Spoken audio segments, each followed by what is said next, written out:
Hi Year 5, I hope you're well. To begin with in today's lesson, we are going to do a quiz on Fronted adverbials. Fronted adverbials are something we've looked at before at school and on previous lessons. They should be something you're familiar with. The fronted adverbials that are going to be in the quiz today are of time, place and manner.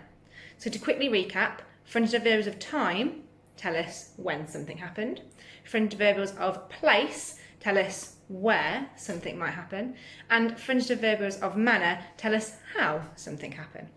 Okay, so I'm going to show you, there's going to be 10 questions. I'm going to show you some slides now of how you can access the Kahoot quiz. So good luck and I hope you enjoy. Okay, so here is the information for the Kahoot quiz. To access it, go to kahoot.it. Type in the game pin that's displayed on the screen at the moment. Make sure you only use your first name as your nickname. Don't use any other nicknames or names that you might use for gaming, as all of Year 5 will see this and be able to play. Also, by just using your first name, we will see who will be top of the leaderboard.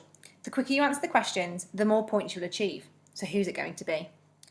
Don't worry if you're not watching this video on Monday the 6th of July. The quiz will be available for you to play up until Friday the 17th of July at 3 p.m.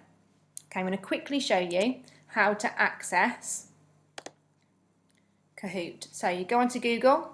In the top here, you type in kahoot.it and press enter. That will take you to this page where you enter your PIN. Good luck, Year 5. Enjoy. Hey, welcome back. How'd you get on? Didn't you enjoy it?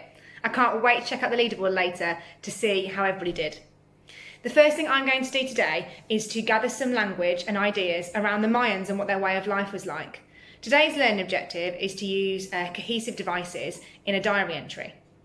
Now, if we're writing a diary entry, we need to think exactly what the Mayans did and what their day was like, what they did for breakfast in the morning, what they then did in the afternoon, and what they did in the evening. So I'm going to get some ideas about, first of all, what the places they lived in were like.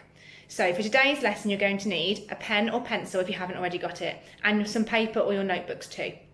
I'll let you go and get that and then join me back here when you have everything. Okay, shall we take a look at some pictures? Check out these slides. Okay, so let's think about where the Mayans lived. They lived in this area of the globe, mainly in Mexico, Guatemala, Belize, El Salvador and parts of Honduras.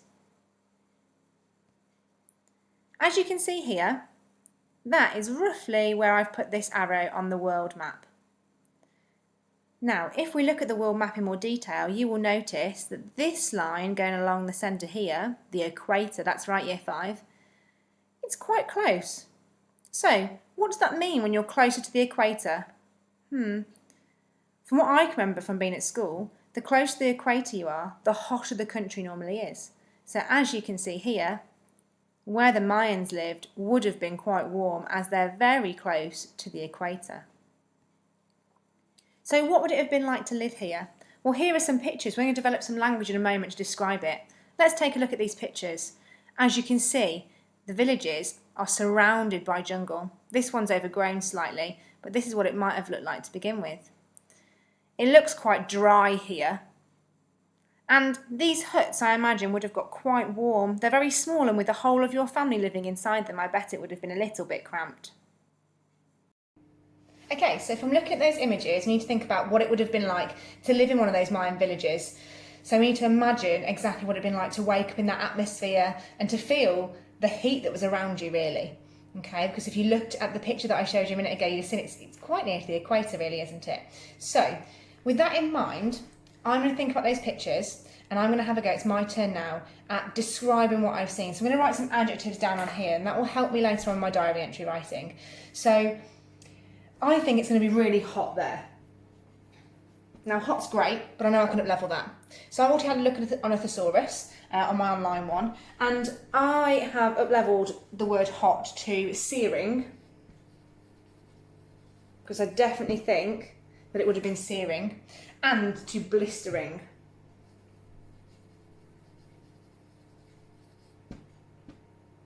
Okay. I also think it would have been quite humid there. Now, humid is when there's it's quite sticky. The weather gets like all sort of clammy and a bit airless. So they're the two words I've gone with. I've up-levelled humid as well. So I've gone with clammy and I've gone with airless.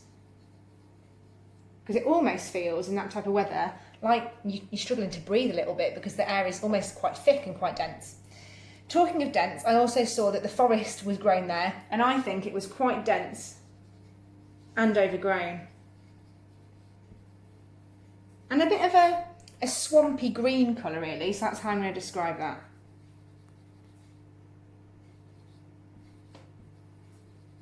Okay, I've gathered there just some adjectives very quickly that I could use to describe the pictures that I've just shown you of the Mayan temples and the villages and what the surrounding areas were like. Okay, so it's your turn now. What I'd like you to do is rewind this video and pause it on the images that I showed you on the slides just a moment ago. I'd like you to gather some adjectives about those images. Can you describe what it would be like to live there? Off you go. Pause the video now.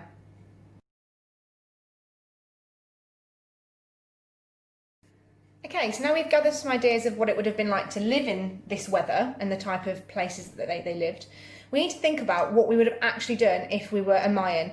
Now I'm going to focus on being a farmer today, and that's the précis I'm going to look at, and I'm going to focus on that because Miss Evans later is going to write her diary entry about being a farmer. So I'm going to focus on that, but you can go and do some research and find out more information about the other two, which is a merchant and a priest if you need to.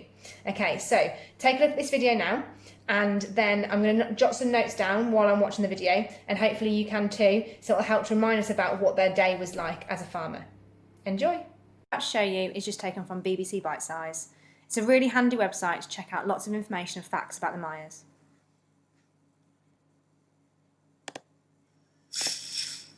Us Maya have really healthy diets. As well as the maize, beans and squash we grow to eat, we also produce cotton to make cloth and flowers for decoration. We hunt deer, fish and birds and collect fruits from the forest. But we make sure we don't take too much, as we don't want to upset the spirit guardians of each species. Maize is our most important food. Long ago, the gods made our bodies out of it. We are really good at farming because our calendars are so good. They tell us when to plant our crops and when to harvest them, when it will rain and when it will be dry. Time to take our maize to the market. They sell and trade lots of things here.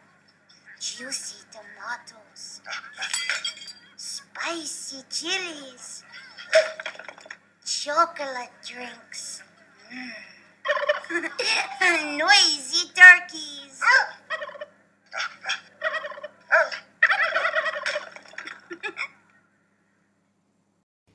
Okay, so while I was watching that video, I've taken down some notes. And I've written just about what they would have done at different parts of their day. So I've put, in the morning, they'd wake up, they'd have breakfast, and they'd head off to the fields, the milpa.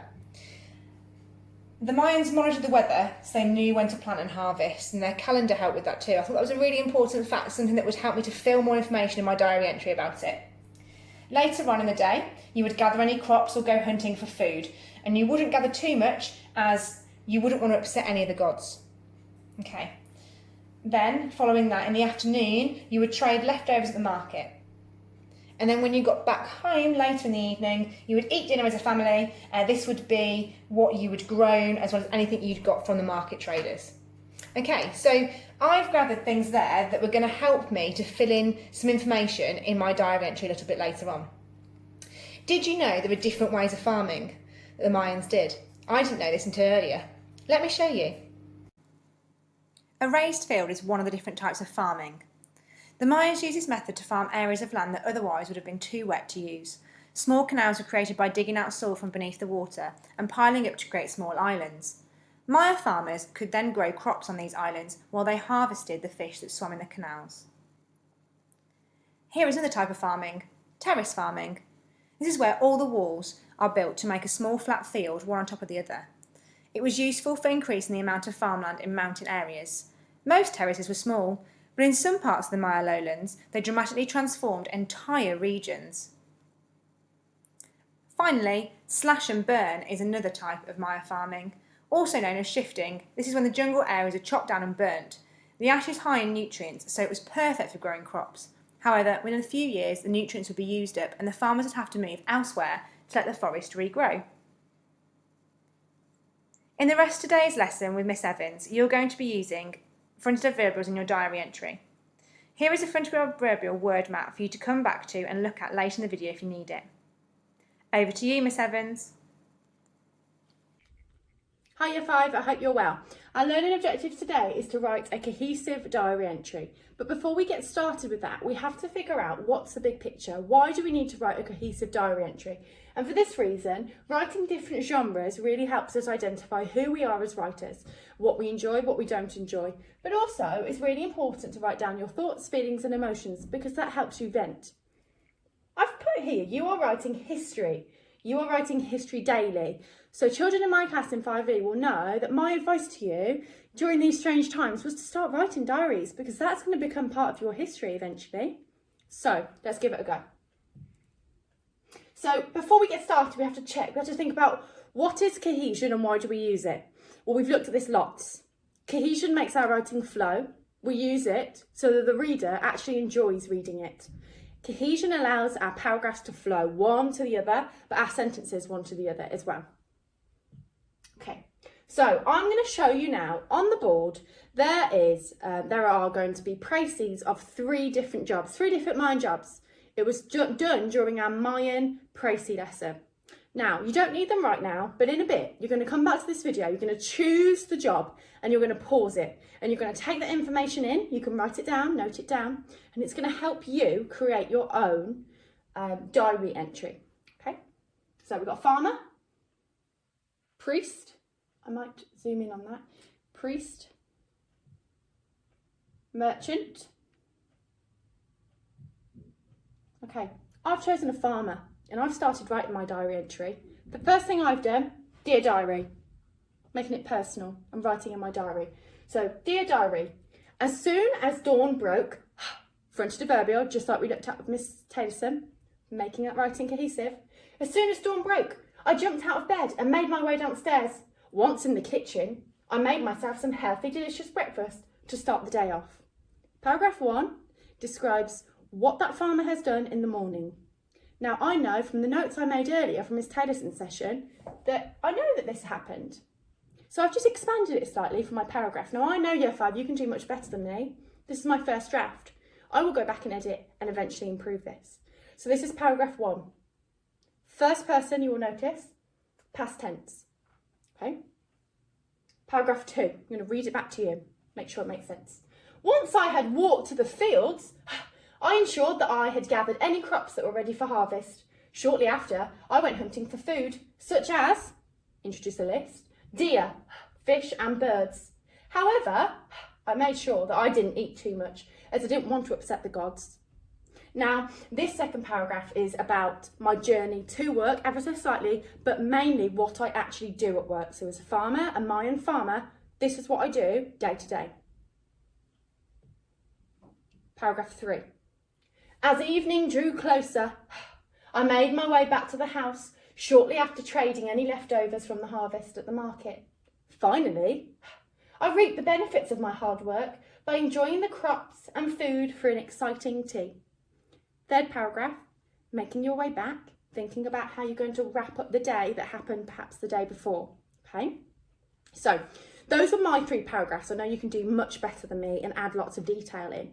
Now, what I want us to look at is the steps to success. So what I'd like you to do now, using the video, using the paragraphs I've just shown you, I want you to pause them, rewind and think about, well, what steps to success did Miss Evans use for each paragraph? Okay, I'm going to give you a minute to do that. Okay, so let's have a go. Let's see if my steps to success are the same as yours. First one, it was in first person. I'm writing about me. I'm a Mayan farmer, so I'm writing about me. It was in the past tense, because we're talking about a past event, the day before, or perhaps the day before that. So there was a paragraph for each event of the day. So I've done these in different colours so you can see. My paragraph 1 was blue, my paragraph 2 was purple, my paragraph 3 was red. So a paragraph for each event of the day. Morning, job details, afternoon/end of the day. A paragraph for each part of your day. Fronted adverbials to build cohesion. And it needs to provide an insight into the day-to-day life of that particular job. So it needs to provide an insight. Perhaps you might need to do a bit more research. based on your précis, and you can use lots of different websites that I will show you later. Okay? So, this is your turn. What I'd like you to do is use your favourite job précis that was shown earlier. So this is the time where you're going to rewind and have a look and choose which one you want to do to create your own diary entry. If you need to do any more research to help you with this, BBC Bite Size is really useful. That's where Miss Taylorson found her video that she showed you earlier. But also, using child-friendly search sites such as Kiddle will really help you. So the précis will be fantastic, but also find out additional information, and that will make your diary entry even more interesting and detailed. So, if you want to choose Chile 1, I would expect you to use fronted adverbials followed by a comma in your diary entry. Really, really simple. So I would expect everybody to be doing starting at Chile 1 and then moving on to either Chile 2 or Chile 3. So Chile 2 includes show not tell approaches. Now I said I jumped out of bed. If you jump out of bed, you're excited for the day. Okay? And Chile 3, edit and improve your diary entry. And can you achieve paragraph of perfect spelling? Have you got all of your punctuation? So I really want you to take your time, think about what you've written. Think about, is this a good diary entry? Have I tried my absolute best? Okay. Here is our Year 5 email address. As always, we'd love to read what you write. I'd like to see some new faces in those emails as well. And see what it would have been like to live a day in the life of a Mayan. Good luck, Year 5.